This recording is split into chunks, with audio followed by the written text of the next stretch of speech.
Hello, viewers. I had somebody write me telling me that they wanted more tales from Hong Kong from my Hibbing to Hong Kong video. And I thought maybe I'll do little 10-minute increments every so often, just snapshotting Hong Kong. The first time I went to Hong Kong and got to the Lantau airport, and the gal that I'd met online met me, the first thing that struck me was going into the airport and realizing, wow, no English. That was a trip. When I get off the airport, go take a double-decker bus back to Hong Kong. It's an hour-long ride via bus, or you can take the train, which is 30 minutes. The bus ride was a treat. I'd been up for 30 hours, dead dog tired. But that bus, I'm on a double-decker bus, upstairs in the front, grabbing the handrail, holding on for dear life. And as you're careening through Lantau and you get across the new bridge they built some years ago that connects over to Kowloon, then you go under the bay, through the tunnel, and go to Hong Kong Island.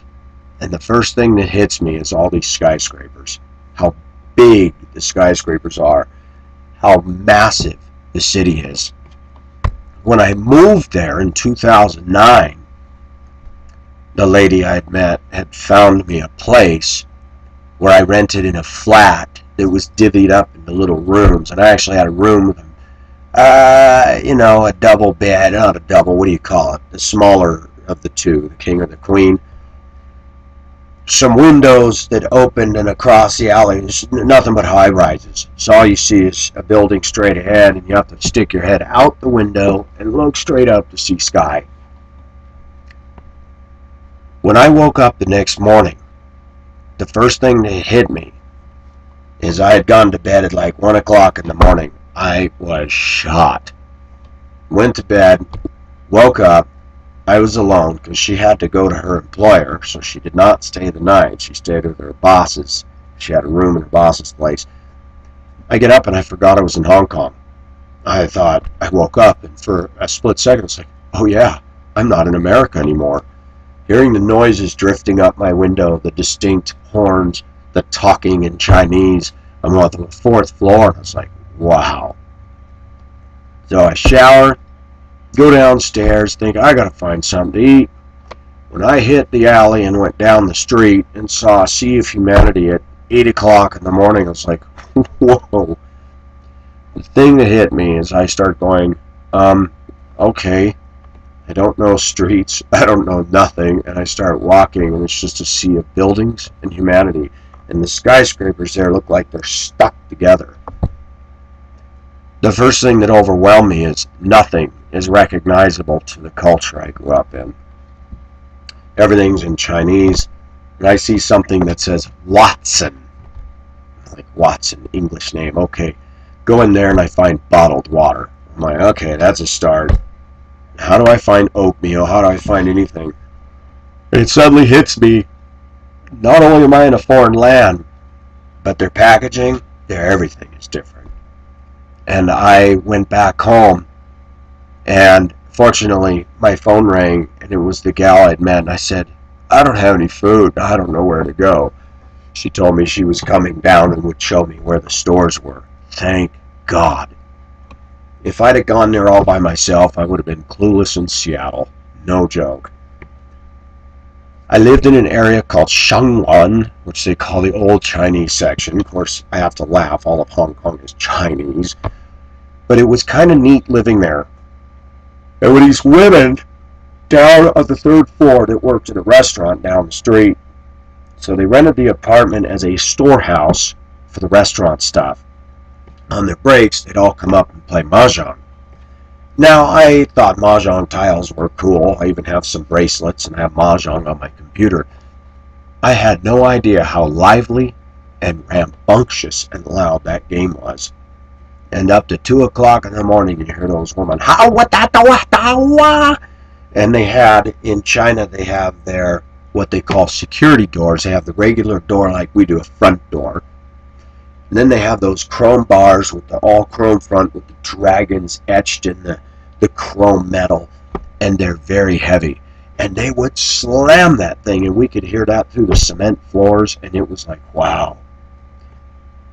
In Chinese culture, the women typically are very noisy, very loud, very outspoken, and bullish, pushy. And yet, I met Chinese women that were very soft-spoken. But I was in the old Chinese market restaurant area, so the women there didn't have a lot of lady to them. They were more equivalent to the American women you would see working in the factories. Loud, loquacious, not loquacious, just kind of obnoxious. But I love Shangwan. I loved living there, and it was very interesting. The stairs that went up past the apartments to my place was an inner staircase to the apartment units, and it's all tile. Everything's tile because rugs and carpets will mildew like nobody's business. And the first night when I'm moving in there, I thought, my gosh, I'm living in a ghetto. Cigarette butts, trash all down the stairs, dirt. So I thought, you know what? I'm going to sweep the stairs all the way down, and I did. And what I didn't know is there's a shop downstairs. A Chinese lady named Lei Ho, her husband, and the father of her husband who own the shop. And they sell restaurant supplies and toilet paper and paper toweling and stuff like that. She spoke no English, but I'm sweeping the stairs in Pacific style, hard and furious as dust and trash is going from one landing down to the other, and I'm sweeping around the rails, and then I got a rag and wipe the rails. The stairs never look so good. I get down towards the bottom. This woman comes around the corner because her store opens up to the street. She comes up the stairs to the second level to go into a storeroom with her goods. She come around the corner and goes, "Ay-ya!" because I was raising clouds of dust, and my first reaction is, uh-oh, she's going to be mad. And then she see me, and then she goes, "Doche, doche," and start bowing, and it took me a long time to realize she was saying thank you. She'd always say hello to me, always smile. Found out she was exactly my age, built, strong, pretty woman, and she was a hard worker, in there all day into the night, working simple shop. One of her relatives come over from Vancouver, Canada, who spoke English, and she said, Lei Ho thinks you're a great guy. I said, here's this foreigner, he sweep the stairs, sweep all the trash, and I think, wow, I never see anything like that. And he loves Hong Kong, and he's happy and smile every day. And the lady said, I can't believe how kind he is to sweep the trash and take pride in the place, even though he doesn't own it. And I explained to her that's just the way I am. But it scored points. And viewers, if you ever think about going to Hong Kong, take the time to learn a few basic words. Words like Dosan, which means good morning. Doje is thank you. Ngoi Sai is also a polite way of saying thank you. Now, I don't remember, but one is thanking for a gift. Another one is thanking for kindness. Ngoi Sai can also mean excuse me, like when you're going around somebody and you accidentally go, Ngoi Sai. The other thing you might want to know for you people that go over to buy all your little tourist trinkets, you say, Panyao Kachina, friend, how much is that? And another expression I loved over there was, Hi-ya. I still say it, and people look at me like, huh?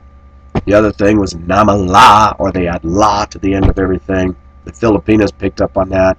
I have a friend over there, she would talk, and she'd say, how was your day, la? You gonna eat dinner now, la? Okay, la? Okay, la? And it's so funny, and then when they get frustrated, they go, Hi-ya, namala, what's the matter? I was like, it's just so easy to pick up on the stuff. I did a video, Chinese Hong Kong are rude. I will do a series talking about the good things of Hong Kong, and there's so much to say. We're going to keep these under 10-minute increments so that people can have fun with them. Hong Kong is a great place to go.